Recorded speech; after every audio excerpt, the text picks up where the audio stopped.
welcome to the Kombat Kings. You know, myself, Greenie. You got myself, Rimz. And we're joined with a very special guest this afternoon or this evening, Ade Oladipo. So appreciate thank you for joining us. Yeah, big up. What? I appreciate it, man. Appreciate you guys reaching out. Yeah, actually our very first guest on the video interview. So thank you for joining us. And big up, man. Big up.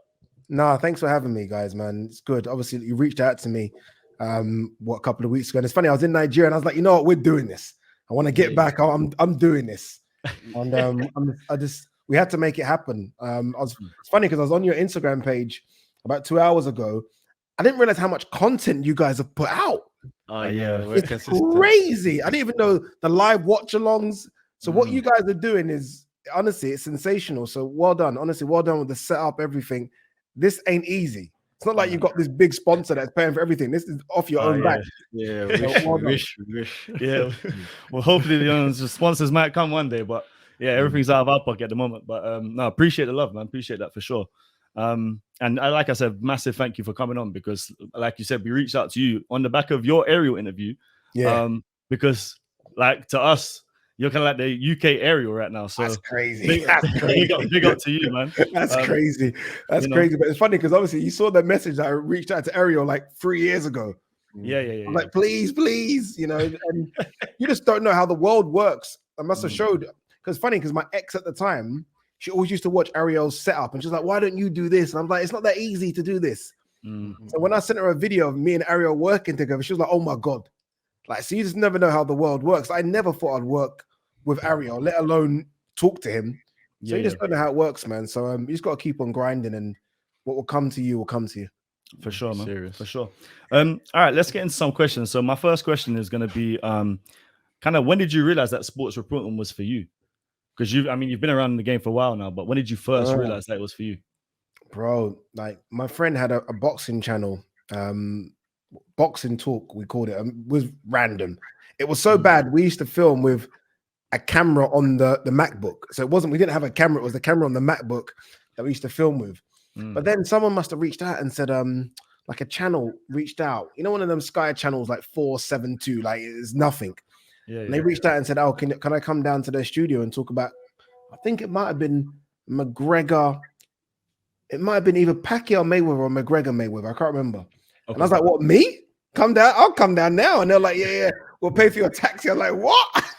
Line us up, yeah, for real. It was Addison Lee at the time. And I was like, yo, this is crazy. And when I did it, one of the guys in there, one of the big producers, like, he said, you could do this, you know.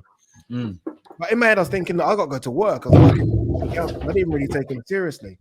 Back's coming in mid-intro. Sorry about that. No, he's made a proper entrance. I like it. Still. Yeah, he always does. My boy, sorry I'm late, man. Nice to meet you, bro. Not at all, brother. Not at all, man. This is Bragz. Nice fashionably late as always. Nice to meet you, brother. How you doing, bro?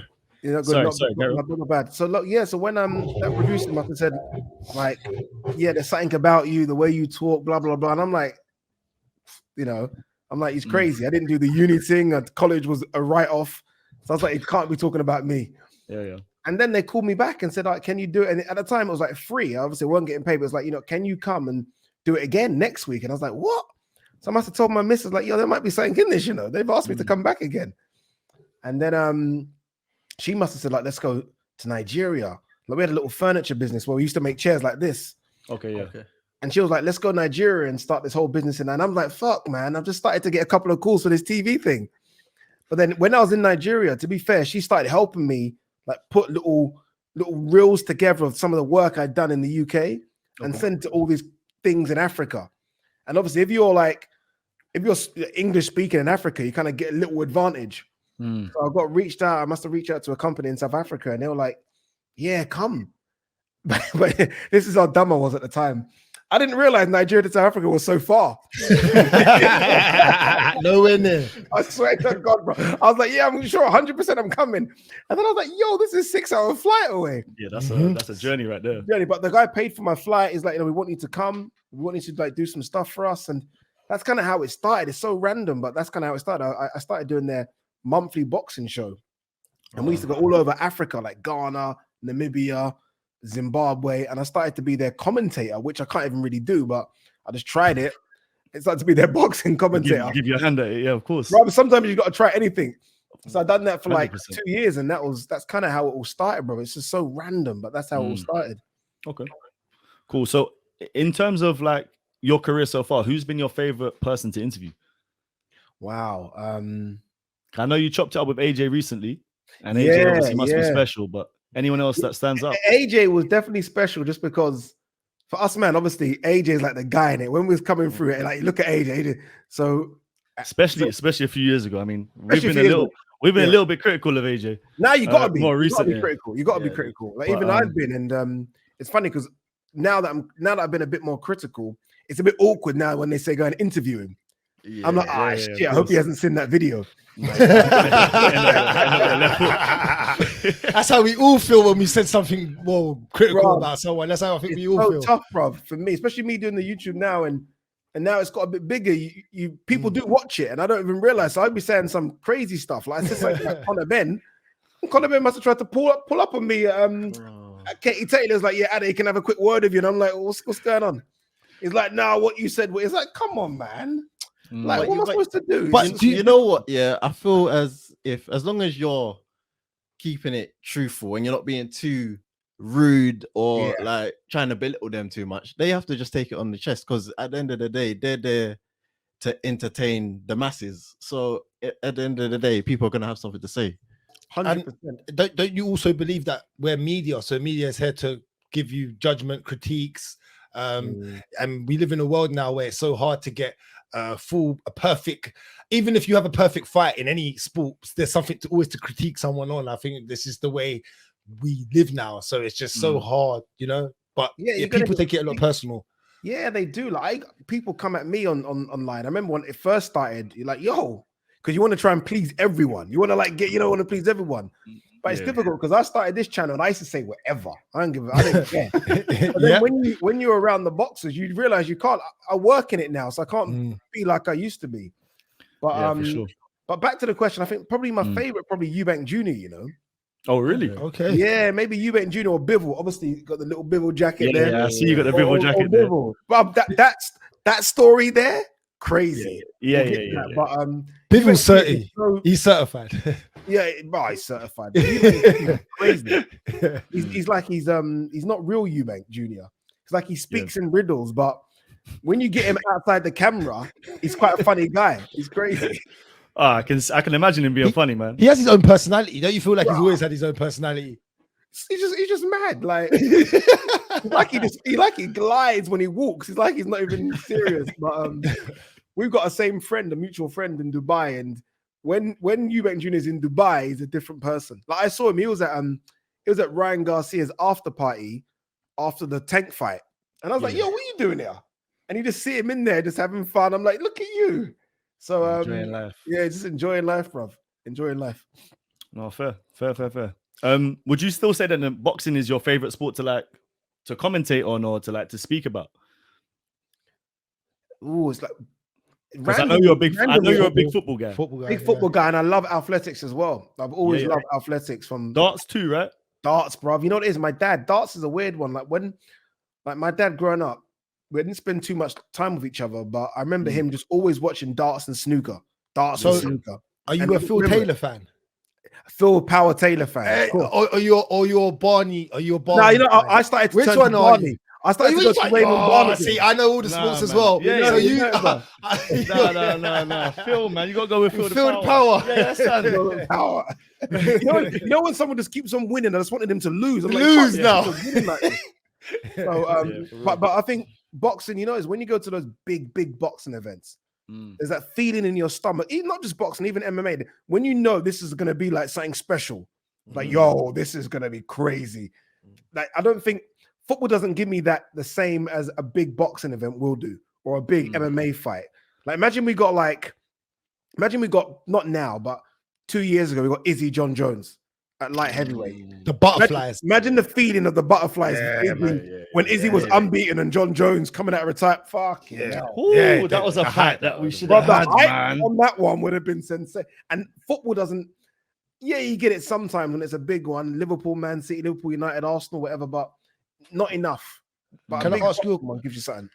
Let me ask you a question to follow that up then. What gives you more butterflies in combat sports then? Is it kind of a boxing side or is it an MMA standpoint from like being UFC or the way boxing's promoted?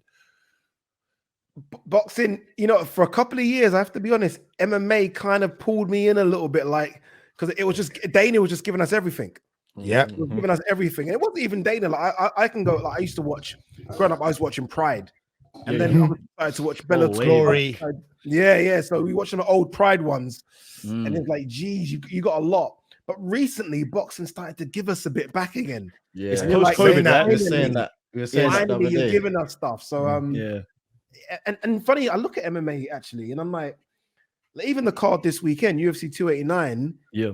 it's not the strongest. It's like it's not, it's okay, but Amanda Nunes doesn't really want to fight, does she? To be honest with you, I don't know how she's gonna do it, if I'm being honest. I think we had our predictions on Aldana. Sunday, Yeah. and I think most of us are picking Aldana for that Yeah. fight. Yeah, We because, you know, I think Nunes only wanted to fight Pena. I don't think she even thought of Aldana, and all of a sudden she's like, Aldana, what? Who the fuck is this? Literally. And Mexican MMA is coming on. It's coming. Coming You again, know? bro. It's coming Yeah. again. So Yeah. I don't know, man. I just feel like there aren't that many super fights at the moment in MMA. Like, I mean, Hamzat maybe versus Izzy, but I feel like in boxing there's Would a you lot say- of super fights. They missed the ticket because we're gonna get into it a bit later, but they allowed Ngannou to walk when they had that John Jones fight. Yeah, Yeah, and that I was think the that one. was a big mistake. Yeah, Big Yeah. mistake. And then the Yeah. problem is they put John Jones in straight away with Cyril Gane. And like, if he beats Cyril, then who? Yeah. Like, who's motivating John right now to fight? And let's be real. Stipe's past it at this point. John we Jones already is know how that running fight is gonna like go. knife through butter. Exactly. Yeah. So we already know, and there's Pavlovich, but then no one really knows No one Pavlovich. knows Like, the Pavlovich. masses don't know Pavlovich. So who else is there? So- Curtis Blades is done. Let me ask you this then. Could you say that there's not as much you still say probably boxing has the bigger pay-per-views, as in the bigger names right at the top, but then no one ever watches the undercards or the prelims or anything underneath that. We go straight to the main event in boxing. The real like hardcores anyway, they would go, the hardcores will watch everything. I'd say the real guys that are just directly Casuals. needing to, well, Casuals. we're not casuals, but we still, I find that, what would you say, Ade? Like, because a lot of guys don't really watch the prelims in boxing or the undercard in boxing compared to the UFC Yeah, no. or MMA. A lot of people watch the whole card. You get a better card. Yeah, better 100%. MMA. Oh no, 100%. The cards are way better in MMA. But I feel like we all can. I think we can all agree that Dana White doesn't pay these guys enough, so you can almost stack a card because the card probably cost about £4 million to put together. You know what I mean? Where you compare it. I mean, there's guys in MMA and girls that are fighting for 10 and 10. Yeah, I mean, it's Ariel was crazy. talking about this, and I was like, "How are you fighting for 10 and 10?" Yeah, I Like, heard it's crazy. Yeah, I heard Cheeto saying something the other day about when he first started. Cheeto Vera, that is, he started on 8 and 8s. It's like, what? It's crazy. For him, that was great, but look at it's ridiculous. You know, 8 paying and these 8. guys. A training camp must cost 8. Yeah. Yeah. He said he You know was what I he was under at the end. He was breaking under, but It's he crazy. was ready to It's fight. crazy. So Yeah, it on is. the one hand, I do applaud Dana for putting on great cards, but I also understand now that I kind of sit and talk to Eddie how expensive it is to put on a really good card in boxing because the top guys unfortunately just take all the money. Oh yeah, They want all the 100%. money. Do you know what I mean? Like even the Dillian White AJ fight coming up, Dillian White and AJ are going to want everything. So it leaves the undercard guys to take nothing, and so you can't put the big fights together. But also because there's too many broadcasters over here. There's too many. So you got Sky, you got Channel 5, BT, and DAZN. Imagine that was just one broadcast that had all that talent. Yeah, Imagine how deep the they'd be card making would the be. fights. Yeah, it's Oh, too for many. sure. Yeah, it's too many. Just because I know that you work with DAZN now, so one of the questions I wanted to ask you was obviously Sky Sports with Boxer. They've got Whitaker as one of their kind of up and coming stars. Yeah. One of our boys is Elizoro. He's at BT Sport. Okay, WBO European. Who does DAZN have? And at the Dan moment? Aziz. Don't forget Dan Yeah, Aziz. no, but he's at Boxer, bro. Oh yeah, You know but what I'm saying? He's just a man then. But yeah, who do you have over at DAZN that is a up and coming boxer or MMA star? Obviously, we also know Simeon Powell. But yeah, Oh, you know, who could- okay. yeah, Sim's been in here. Rimz, Sim trains with Rimz. Yeah, so he Rimz trains with Rimz. at GB top Yeah. team. So yeah, Oh, who do you you train? think is the up and comers? Yeah. Why is that so shocked? You know what, yeah? But there's one thing talking about it, there's one thing being about it. Yeah, that's Train, not the fact on- that you not- train gives you a proper insight into it even better, I think. Mm. Yeah, Weight we've all now. done I'm it. doing a weight cut to light heavyweight, and I'm like documenting it. We're gonna get cameras, everything, nutritionists, because I want to see what a weight cut.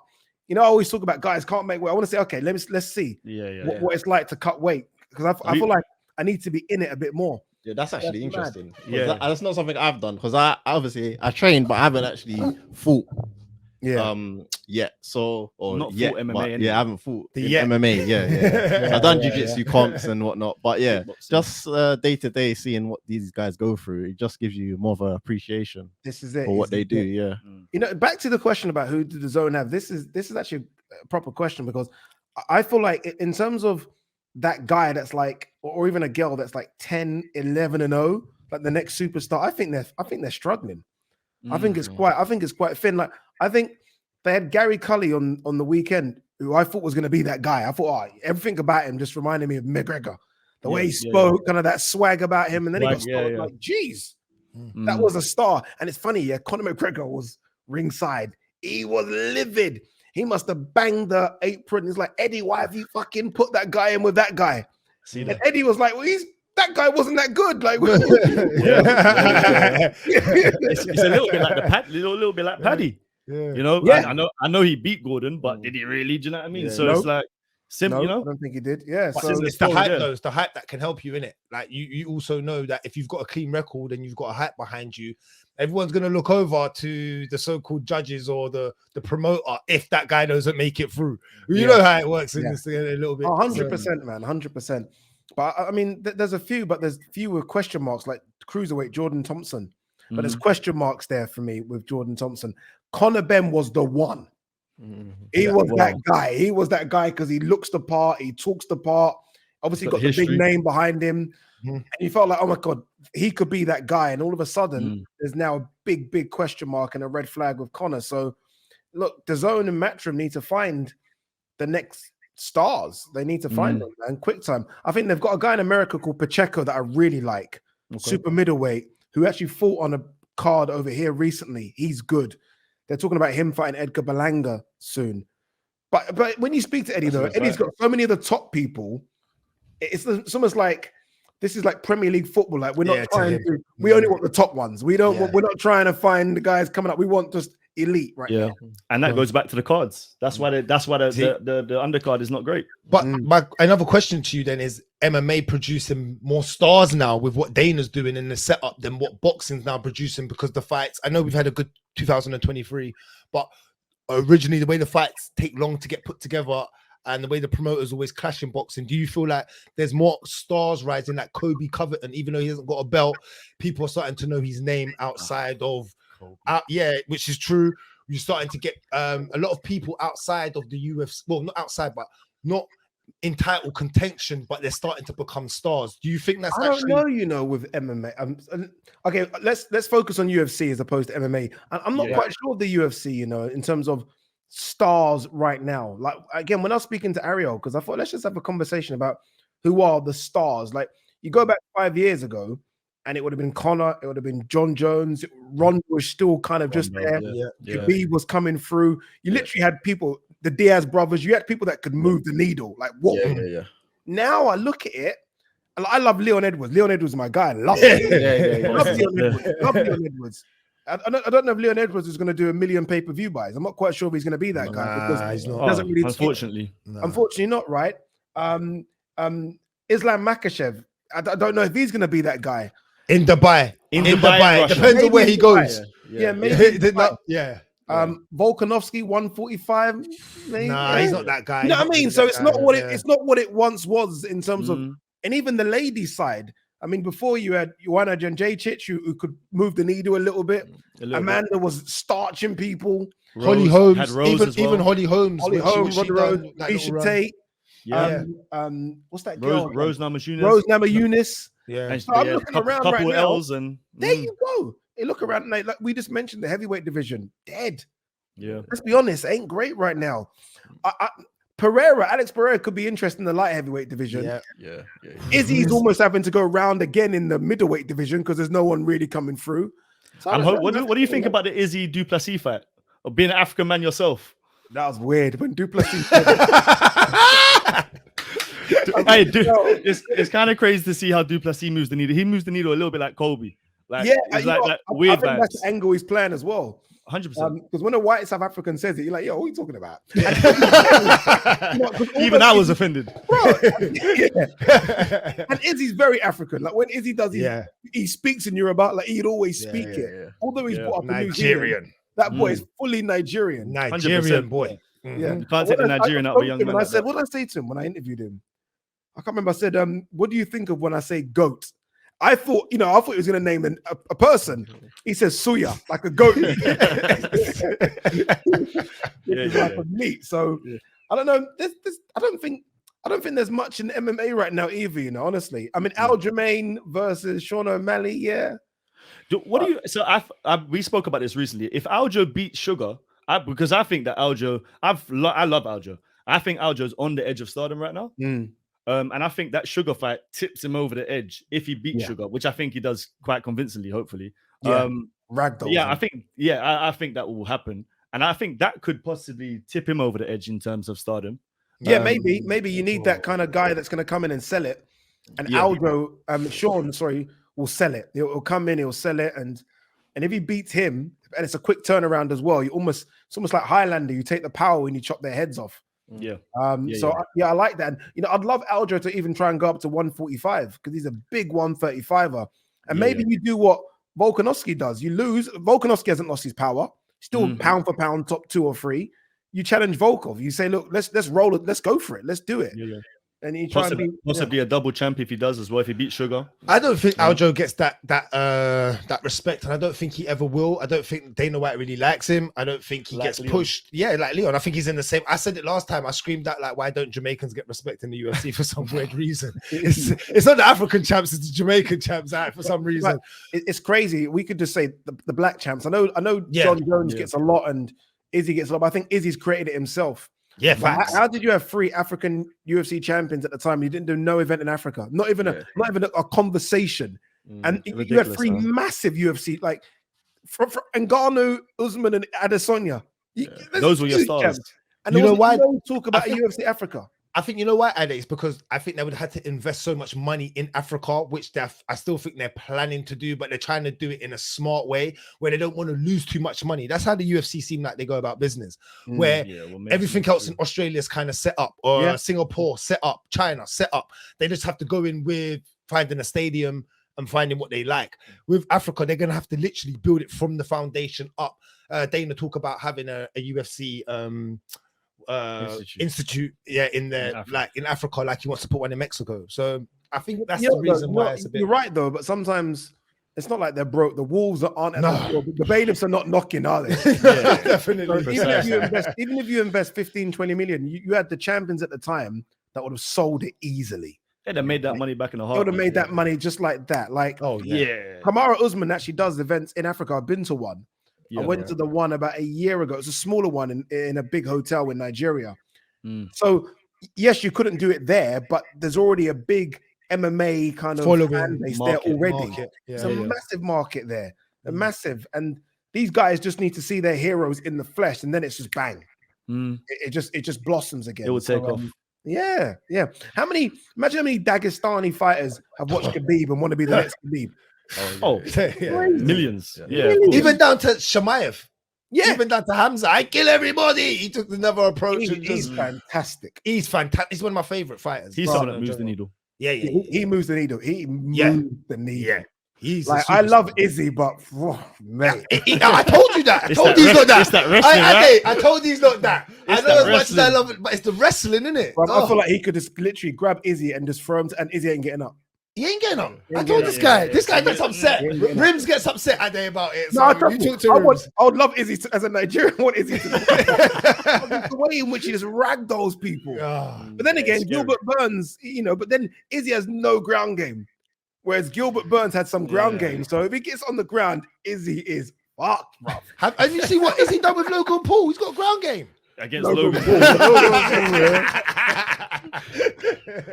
Well, just quickly on that, what do you think about the YouTube boxing? Yeah, Oh, it's weird, obviously, because I do the Misfits like stuff for the Zone, and it's just a strange world. I have to switch a different brain. So I obviously I wouldn't say I'm a hardcore boxing guy, but you know, I'm as hard as they can be sometimes. And when you go to that kind of stuff, you're like, yo, some of the stuff's good. Some of the fighters actually good. Some of them actually, you know, they train alongside real fighters. But then they chuck in porn stars though, and like the other day there was 2 400-pound guys fighting. Yeah, and it's mad because there's so much conversation behind the scenes. Like, all right, do we do these guys 2-minute rounds, a minute round, a minute? And I even asked the question. I'm like, no, what if one of them die? Joe, I was like, if one of them have a heart attack in the ring, like, what do I do? So some of it's good. You know, it's entertaining. Some of the famous people there are incredible. Like everyone's there, you know. Yeah. All the artists are there. Pro boxers are there. So it's getting an audience, but it's still a bit strange. Still a bit strange. Is it good for the sport though? Because I feel like it's brought a lot of casual fans' eyes back to boxing. I think that's partially why boxing is doing so well this year, maybe. Or do you think it's diluting the sport where it takes a bit of eyes off the actual professional side and it kind of goes into the... I actually think some of the top broadcasters like Steven Espinoza, Showtime, even Eddie, have been so embarrassed that it's got more eyes than them. They've had to up it. I think that's the good. I think they've had to say, you know what, fuck it, we've got to up this because this is embarrassing now. Hence why we're all seeing all these big fights being announced. So I think it's kind of worked in a couple of ways where real boxers have said, okay, well, we need to fight now. This is getting silly. And you're right. I feel like, you know, when you're there, like I'm there, and one thing about boxing, having been covered all these fights, even the big ones, no one gets there until 10 o'clock. With the YouTuber guys, I'm telling you now, the doors open, they flood in. It's a bit like MMA. MMA, people are there from the dot. You know what I mean? But you're right, with the big boxing events, they're there for the main event, and that's it. That's it. I'm telling you now, even Garcia Tank. I remember literally come 9:30. I remember just talking. Who was I talking to about it? K Abdo. And look at that name drop. Let me quickly pick that name up. And she was even saying that, where is everyone? I'm like, and these people just literally all turned up about 11. Like, okay, let's go. Main event. They didn't care about any of the undercard stuff. Boxing needs to fix that. I don't know how, but needs to fix that big time. Let me just quickly take you back to Africa. Yeah. So obviously PFL just signed Francis. Which is obviously huge for them, huge for Francis, and I'm round of applause for Francis because he got his deal, which I'm happy with. Got his bag. Yeah, obviously PFL are going to do the PFL Africa. Do you think that will take off? Do you think it's going to be a race? Because I know Bragz has said something about now that PFL have gotten Ngannou and they're definitely going to go to Africa. That was going to kind of force UFC's hand. Do you think it's a race to get MMA in Africa now? You know, with the big companies. When Francis was saying all these things that he's got to area, I was watching that interview, and I was like, it all sounds great, but I don't like I don't get all these titles that you've got. You know, I don't understand it. Or like you've signed to the PFL, you're gonna fight their guy. I still don't. You're not fighting until 2024. I don't know, man. I don't know if the PFL, like if the UFC, as your boy just said, if the UFC can't really afford to go there because they don't want to waste money. I don't know what the PFL are going to do. I just wonder if it's going to be maybe some sort of like tough competition where you find the best African fight. Like you find, I don't know, 25, 26 African fighters, they fight each other, and then the winner gets signed to the PFL. But it only can be between African fighters as opposed to events per se in Africa. Yeah, you got a point there because they have that Challenger series, don't they? So there you go. So I feel like it'll be more like that, which is still good. It's still great. You're still finding fighters in Africa, but I'd be shocked if they put on an African event PFL. I don't understand.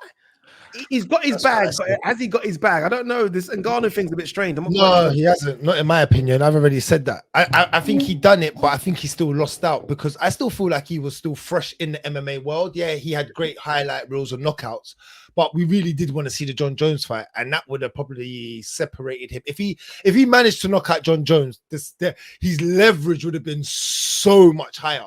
Like I feel like he could have knocked out Jones and gone anywhere, and his leverage, he would have carried that MMA just for knocking out Jones, who we all classify as the MMA GOAT. But I think there's a part of him that thought maybe he could just like he genuinely wants to box in it. He's desperate for a box, and I think he thought.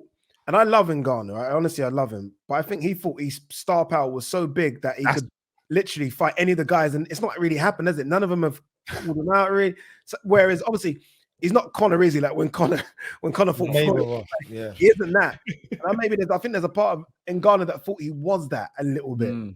But Ngannou can't sell fights like Conor. No. Conor, like even Floyd said it. I didn't have to do a single thing. Floyd was the best promoter. Conor was the best promoter I've ever had. With all the fighters I've had, from Shane Mosley, Zab Judah, going just down the list, Manny Pacquiao, De La Hoya, he said Conor promoted and sold the fight the best. Hence why they both made 100 problem for Ngannou as well is what's going on with this Saudi Arabian tournament at the end of the year. Like they're definitely trying to push for Usyk, Fury, and AJ Wilder probably done. So that almost leaves Ngannou on the outside. And look, if he fights Dillian Whyte, that's not going to do anything. And Chisora. So it's almost like he had to fight one of those 4 guys. And because those 4 guys now have all agreed to kind of fight each other in the winter, and Ngannou's there kind of like, what am I doing? Like, there's no one in the PFL. Like, who's he going to fight in the PFL that's going to do any numbers remotely? Anything? Ask Rimz. No, there's no one. There's no one at this time. There's no one, Rimz. There's no one at all. And that's his problem right now. Yeah, that's what I was saying to them. And when they, I'm not being funny, I did try and say that in the cave, and these lot were getting at me saying, "Oh, I'm just hating," or "I don't get." And I was like, "You can't move to another organization and they have nothing set up for you. We haven't seen you fight in any 2 years, and then you're taking another year out. You're not that big of we respect what you have done, as in the destruction you come in with when you fight. We respect that, but your career hasn't been long enough, and he's not undefeated." Or even if there wasn't even if he hadn't done anything, if the PFL had this superstar name over there, like when a lot of guys left the UFC and went to Strikeforce or Bellator, there was at least a couple of names that we're gonna make some big fights over there because there's still that name. They might be faded, but there's a couple of good names over there. The PFL don't have anyone remotely anywhere near Ngannou's level in terms of superstar and even in terms of ability. Like, especially at heavyweight. Especially at heavyweight. No chance. I was gonna say, but does the fact that they have that 2 million for the opponent make anyone whose contracts come in to an end consider going free agency? Junior Dos Santos is talking about it. Yeah, potentially. I mean, see, even that, like JDS is, look, love him, but Junior Dos Santos hasn't been Junior Dos Santos since what? I can tell you how that fight's gonna go. 8 years ago. You're right. Yeah, exactly. I was being kind when I said 7. We can go further back. We might have to go further back. So I don't know, man. Maybe they'll do I remember Mike Tyson in the 80s used to do like Bum of the Month, where you go to watch Mike Tyson knock out people as opposed to caring about his opponent. So maybe with Ngannou, it's literally just a case of who can last 90 seconds with this man mountain, get in the ring and try type thing. And he just destroyed you. Yeah, the Francis challenge. But and let's not forget, Ngannou must be close to 40. Like if realistically, I know he says he's 34, 35, but I know he says he's 34. Ngannou ain't no young spring chicken either. Whatever happens, will happen now. Yeah. So like Chisora says he's 39. Come on. Hey, I ain't saying nothing about Derek, man. That's one guy I ain't saying nothing about. Derek's serious. Serious. What? How do you think PFL is going to do over in DAZN? Like, how do you think that's coming together? As what are DAZN trying to do here? With they recently knew themselves, like DAZN. It used to be a Sky Sports thing. Yeah. When I was growing up, I watched everything on Sky Box Office, from Floyd to Mike Tyson to all the big fights. DAZN's coming as a big company and kind of taking it away from Sky. What do you see DAZN doing in the next 2 to 3 years with PFL and boxing and everything they're just kind of building as a platform? I think as a platform, I think it's going to do well, just because I think we're all kind of now, even me, if I'm brutally honest, I've got a TV right there. It rarely goes on. The first thing I do when I get home, I go straight to my phone. So I feel like DAZN it might seem like no one goes on their phone, but it might be a couple of years too early for people. I think most people now will eventually just go onto their phone and watch an app. So I think DAZN could be there. Yeah. Longevity-wise, yeah. Yeah, longevity-wise, yeah. And this might be a bit biased, but I still feel like boxing content, I still feel like it is, in terms of what it delivers, I still think it's better than Sky and BT Sports.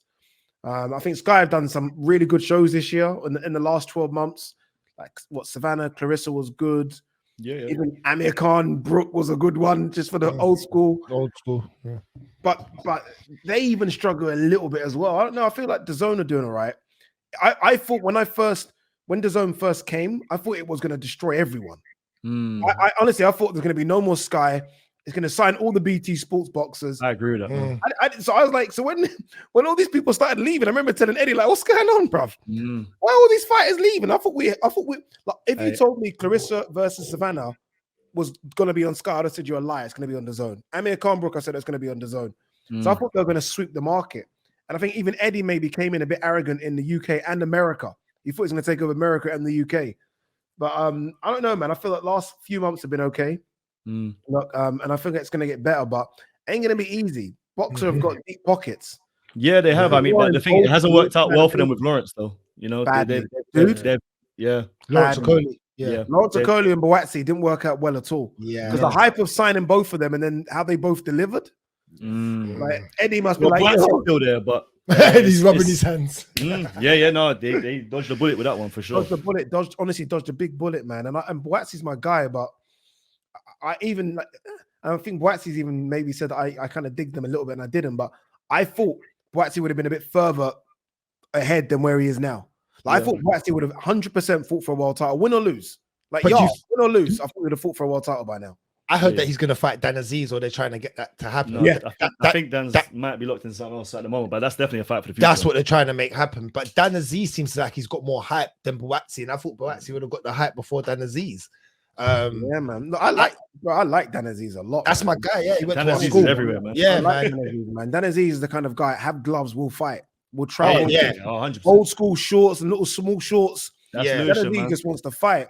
Puts his head down and just goes for it, man. He's on. Yeah, he don't back away. He's fearless. If we're being brutally honest, though, Dan Aziz would want that fight because it's a big fight for Boatsi. But for Boatsi should be looking at Beterbiev and Bivol. So Boatsi shouldn't be kind of.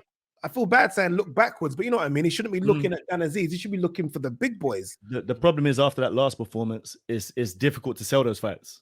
If we're going to be brutally honest. Also, don't you feel like if Eddie had them though, he could promote them a little bit better because Eddie's the number one man at doing that. So Eddie tried the Bivol one, innit? I think that it's widely known that I think Boatsi got offered $1 million to fight Bivol.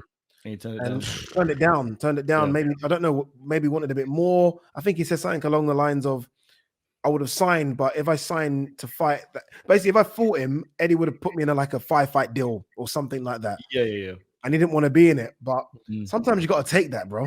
Well, he's gambled on himself, and hopefully for him it does pay off. But at the moment, it doesn't look that way. But yeah, as you said, fingers crossed. Yeah. Talking of boxing, obviously, judging decisions. So one of the big ones this week was in the UFC, and obviously we've got Josh Taylor on this weekend against Teofimo Lopez, and he was obviously on a good side of a bad decision. We actually chopped it up with Jack Catterall. We chopped it up at with UFC Catterall. London. We had him on FaceTime and was talking to him about it. Nice. What do you think about these judging decisions? What can be done? Because we were speaking about AI possibly taking over and taking on the judging of fights, which potentially one day. But what do you think needs to be done about judging at the moment? Because I've always said I think they need to be held accountable. Like I feel like the judges do a bad decision and that's it, done. Like Jack Catterall is a good example of someone that if he became me and Jack speak about this a lot. If Jack became undisputed, first of all, he's undisputed, which is never going to happen to him in his life again. I love him, but there's never going to be a time where Jack's going to be undisputed and win all the belts. Because you have to be very, you know how many great fighters have never become undisputed? So he would have become undisputed, and his next fight, he would have made 7 figures. Fact. 100%. Oh, yeah. So that judge has ruined his life. Yeah. Like he's ruined his life. And that judge, whoever done it, is just gone on to his next job. Those judges need to be put in front of the board and explain how they scored a fight. Okay, you scored it 115, 113. Explain it. And get around the table. Tell me how you scored it. If you can't do it, you're fired. Yeah, thank you. You're fired. They just get away with it too much. And there needs to be like an overarching body. Like it's like there needs to be a world governing body for boxing, not a British boxing. Above that, like there needs to be some sort of accountability held. Man, these people get away with it. It's and some of them I've got in trouble. And I've been given a couple of legal letters because I say it must be corruption. I can't understand what else could it be. Yeah, you have to be careful what you say now. Yeah, but I've got to be careful. I get a couple of letters all the time. Now. Them letters come quicker as well now. And he's got a bit of money now, yeah? Okay. Yeah, we're quick to take that. Isn't it depending on what state you're in as well? Because you have like the Nevada Athletic State, and then you got the British Board of Boxing, and it all depends on where you fight and who's involved and promotion and is the fight undefeated? Do they have more of a weigh-in? Like, and it shouldn't really be that. It should just be man versus man, let the best man win.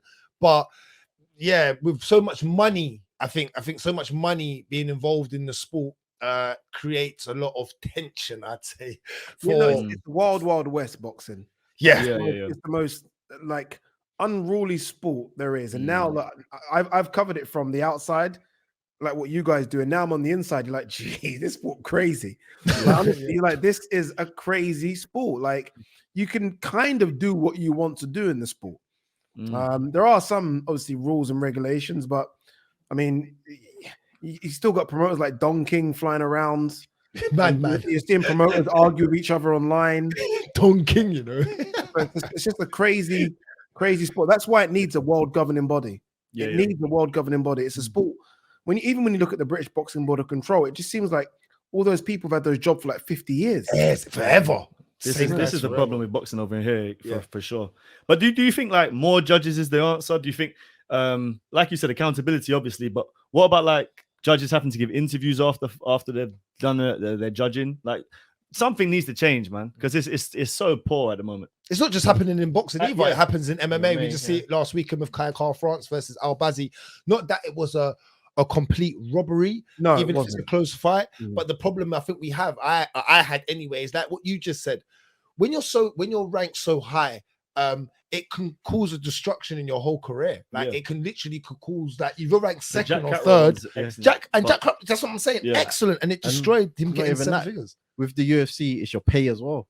See, so it's like you're getting half your pay. Half your pay. Yeah. See, it's just missing. Kai tweeted, didn't he? He said, "I lost 100,000." Yeah, I see that. 100,000. A lot of money and a potential title shot, which comes with the extra money. Yeah, you know what? Boxing MMA, it shows how much like they're such second. We love them, but they're secondary sports. You know, like where we were so like upset about Catchall Josh Taylor, that didn't make no headlines. Like that wasn't on the back pages. Minimally. Do you know what I mean? I heard like a 8-minute talk sport segment. That's it, and then people move on, and then they move on. But no, I just feel like maybe a look at the judges as well. Like it's funny when you grow up watching boxing and you see the judges. Remember, they used to say out the judges' names. And then I realized, my God, this is still the same judges now. That's what we was talking about. Now I don't know what this guy looks like, but I hear his name on the end of bad decisions non-stop. I hear like Dave Moretti. I'm like, Dave Moretti. And Dave Moretti. I know about Dave Moretti. I had that name when I was a kid. So I feel like they just need a whole clean sweep. Like, you need a whole clean sweep, and we start again. I feel like these judges, and I can understand, they just become friends with the promoters. You're at all the events together. You go to the same restaurant. You're in the same hotel. You're on the same flight. There's no way you're not like, all right, Dave. All right. And there's no way without you even thinking that you're doing it. There's no way you don't just become favorable to that fighter because he's with the promoter that you like. It's not subconscious. It's a subconscious thing. It's a subconscious thing to it. It has to happen. Yeah. Has to happen. I agree with that. Just on the Josh Taylor fight, who do you have? Josh Taylor or Teofimo Lopez? Man, that's a tough one, you know. But that's what we want, right? That's what we want. This is why boxing's doing well this year. Yeah, this is why boxing's doing like that. This is almost a fight that is so good, but it's gone under the radar because boxing's been stacked. Like Josh Taylor, Teofimo Lopez last year is like our best fight. Yeah. You're not wrong. Yeah. But you know, Josh has been out the ring 15 months. It's a long time. He's changed trainer again. That's 3 trainers in his last 3 fights. And we're being honest, he's coming off a loss. Yeah. He says the weight's hard for him, 140. But Teo don't look like Teo anymore. I don't know what's happening to Teo. Mentally, that boy's in a weird place. That's a perfect mentally. Ade, I think you said it from that loss, then his confidence has never been the same. He's never been the same since he's lost. Yeah, I think he went for a divorce with his missus, or at least they've separated. He's got his dad, who's clearly not a good influence. His coach. Yeah, he's not. I'm going to edge towards Josh, but Yeah. If I had any money, I ain't putting it on him. It's going to be close, but I think Josh should do it. I think Josh is the better boxer than Tio, but Tio's kind of powerful and fast. And he's going to be there. He's going to be there. The whole fight. He's going to be there the whole fight. Yeah, Josh ain't stopping him, I don't think. Okay, yeah. I got into that. And Brendan, tomorrow on PFL, Brandan Loughnane. Yeah. He's fighting. Who's he fighting again? What's his name? Pinedo. Yeah, I struggle with the name, man. That's a big fight. I've interviewed Brendan a couple of times. Brendan, what a great guy Brendan is. Cool guy, man. He seems like a real cool, down to earth guy, man. Yeah, it's funny because he was standing next to me, and if it wasn't because of his ears, you wouldn't even know that guy's an MMA fighter.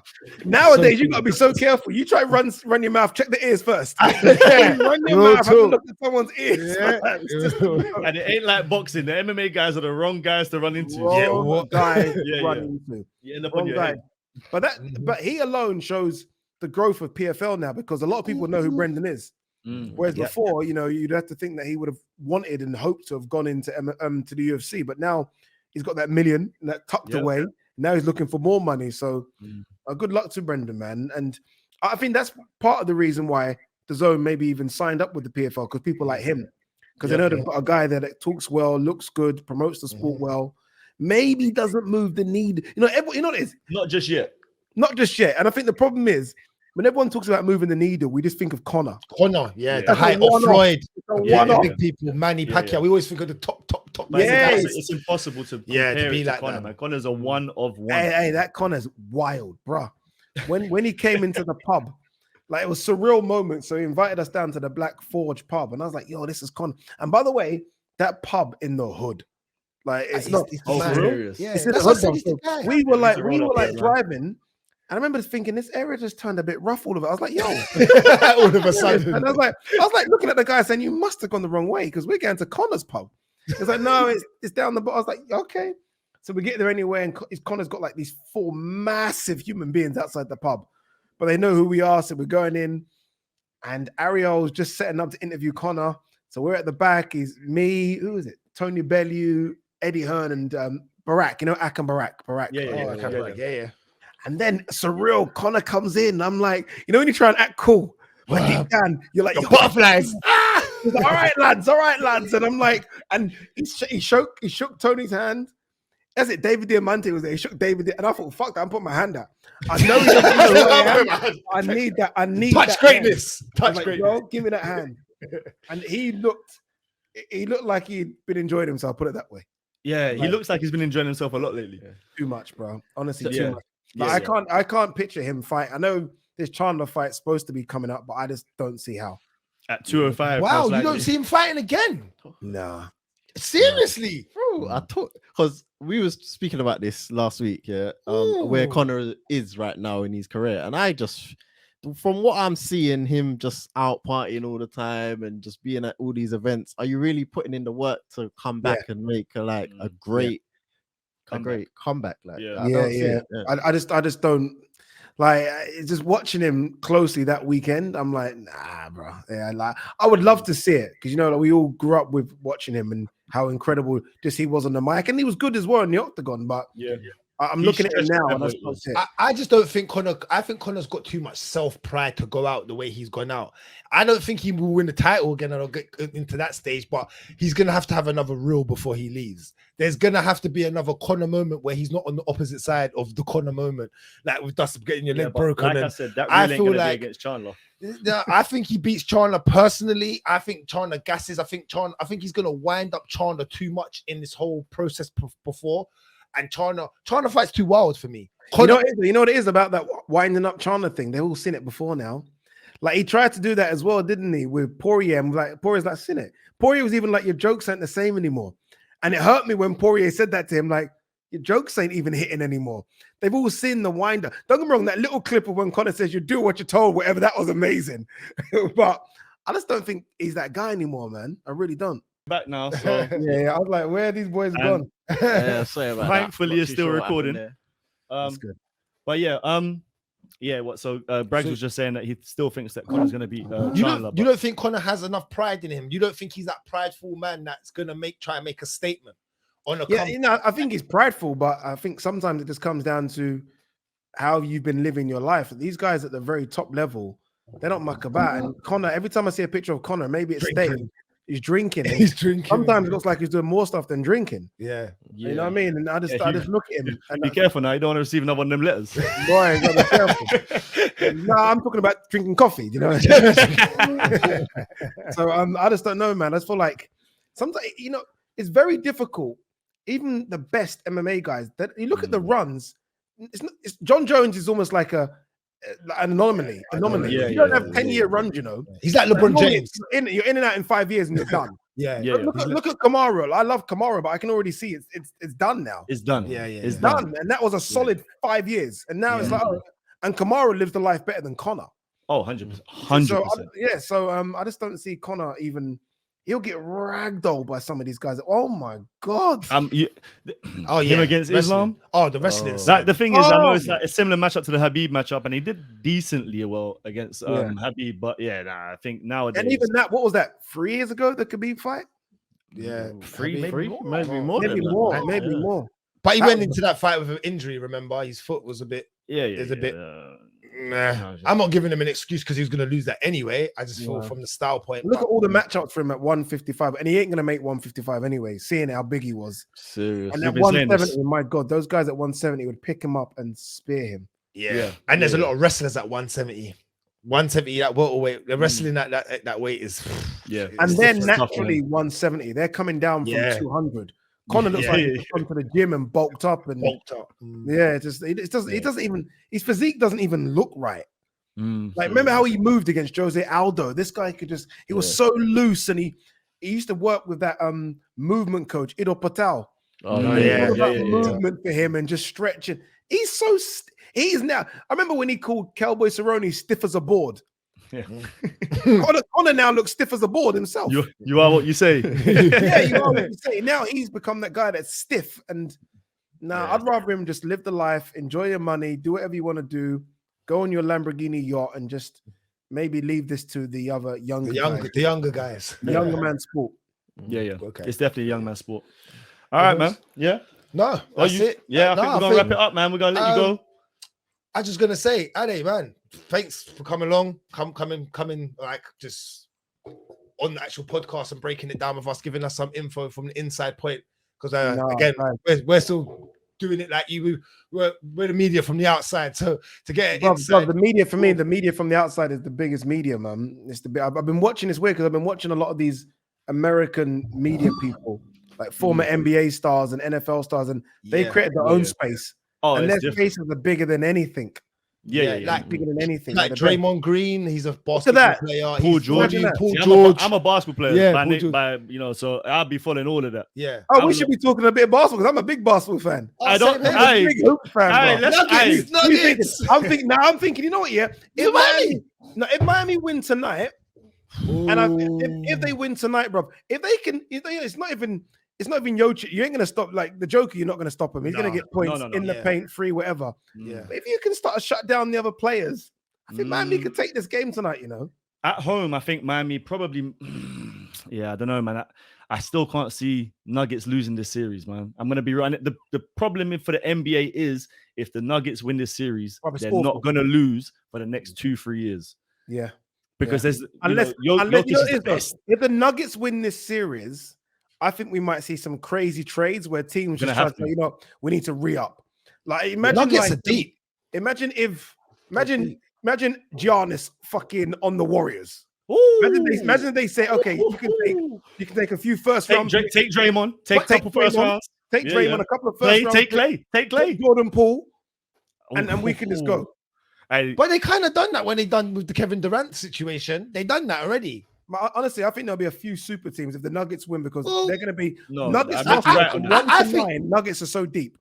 I think Adam Silver. Yeah, but I think Adam Silver's trying to stay away from that. After when Kevin went to the Warriors and it caused that 2 years of just destroying everyone. No, trust me. Adam Silver will be desperate for the Nuggets not to dominate. The Nuggets are They're not a market. Yeah, quiet. Yeah, Yeah, they're quiet. Yeah, you're Yeah. 100% right. He's right. Yeah, so he'll be desperate for one of the big markets. Like he'll give LA whatever you want. Yeah. More player cap money, whatever you want. It ain't like when CP3 tried Yeah. to go to the Lakers. It ain't gonna be like that. I'm not gonna lie. The Denver Broncos have way better of a following in Denver than the Nuggets do. Yeah. No Yeah, one yeah. for like it's And a you know what? Broncos city. The Joker, I was watching a doc about the Joker as well, and like he just doesn't even want to be a superstar. He doesn't care. No, Like he's actually my quite, horses. he's actually quite, he's not an exciting but like, don't get me wrong, I think what he does is incredible, but it's not exciting, is it? It's just Nah, it ain't going and dunking on people and all the rest of it. No, yeah. You know doesn't what, even though? scream when he dunks. Doesn't even scream when he dunks. That's because it's awkward when he does it. That's why. You know what? I actually do love watching him play basketball though, because his IQ level is second to none. Like just the way he backs down people, he can switch pass with both hands, and he's just a calm, high level athlete. I like guys like that. Yeah. You know what's what I mean? crazy about the NBA? So 92% of the NBA players are from America. Yeah. But you'd argue that the 4 biggest or maybe the 4 best could be right now. African or European. Luka, Giannis, Jokic. Joel Embiid and Joel Jokic. Embiid. Yep, there you go. Crazy. That's How crazy. crazy is that, bro? Yeah, that's Yeah. a good point. That's mad. Like the America must be like, yo, what is like what's going on? That they Well, thought, other people would be stars by now. They've not like Zion, they thought he would be a star by now. And it's just Injuries, Injury weight, prone. everything Yeah. else. Well, yeah. America had a America, baby of one. Random. America seem to be losing the dollar, so they might be losing some of their NBA stars to the Europeans. Maybe. Or maybe it's the case of if you play European basketball, it's better than playing college basketball. College, yeah. Well, yeah, that's another point to get onto. Yeah, but Yeah. well, let's not talk about basketball. I see Rimz is checked out. me and him could go back and forth with basketball all day. So if you ever need time, we'll talk about basketball. Just holler us. Yeah, man. Honestly, we need to because I put out a tweet saying, for me, when I was growing up, basketball in this country was massive. Not massive, but we used to love. I see people used to wear Jordan hats and Chicago Bulls jackets. I'm like, how is basketball not the 4th or 5th biggest sport in this country? Like, it's unbelievable how it isn't that. We're gonna I get obviously America and the NBA will dominate, and I understand that Spain and Greece, but we should have the next biggest market.